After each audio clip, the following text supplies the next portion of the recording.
Hey everyone, I'm Jessie Neal and welcome back to my channel. This is part 3 of my High Achiever series that I'm doing this month. You can reference back to the first 2 videos in the series if you have not seen them already.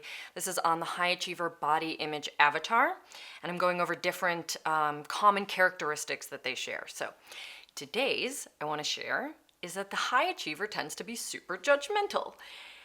And this is not one that people want to hear. This is a really hard pill to swallow because a lot of high achievers measure their worth by their morality, by their moral excellence, by their ability to be considered a good person. And judging people or being critical of people is not generally considered to be a super good person-y thing to do, right? Unfortunately, because the world that the high achiever lives in is super competitive. Everyone is competition because it's all about trying to climb that social hierarchy and get to the tippy top.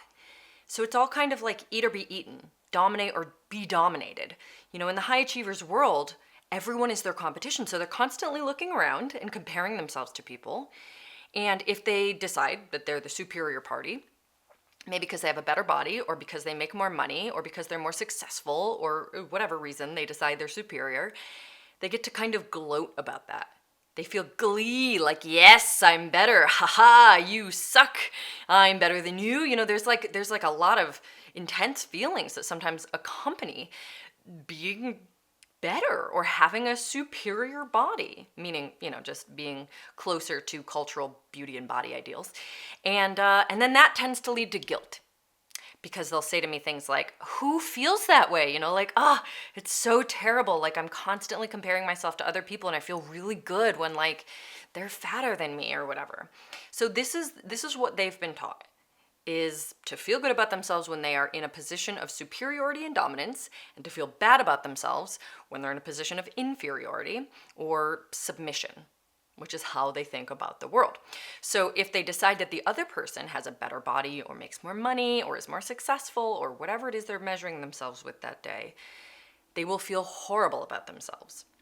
They will feel just like low self-worth, sometimes really crushing spiral anxiety. Like a lot of stuff comes up around this because it's like a terrible indictment of their character in their minds. Again, remember, they believe in the just world fallacy. So everybody gets what they deserve. If I'm the inferior party, I must be worse than them. You know, there's like a deep sense of like, I must be bad. Now, the other thing they'll do is pick the other person apart sometimes. So if they're feeling bad about themselves, as a defense mechanism and a coping mechanism, they might turn that negative energy around on the other person and nitpick, like, well, she's not so great, look at this flaw. You know, that kind of thinking tends to be really common for the high achiever because, again, they are in a world where competition is everything. So even though they desperately want to be good people, they want to be seen as good people, they want to feel like good people in their hearts, that's how they measure their worth, that's how they measure what they deserve in the world, they often tend to be some of the most judgmental, most critical people, particularly around other people's bodies, but also in general about other people's life choices. They're quick to call someone lazy or to blame them for their poor lot in life.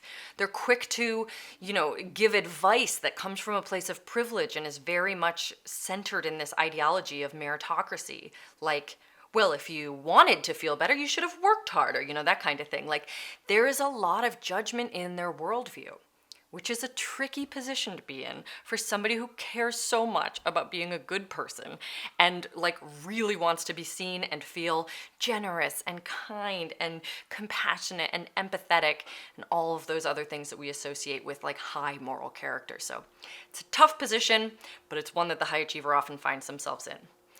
I'm going to have a little bit more content for you on the high achiever coming up next, so stay tuned for that. And if this was helpful to you, go ahead and hit like and subscribe and leave me any comments or questions that you can think of. I'd love to hear from you, and I will see you on the next video.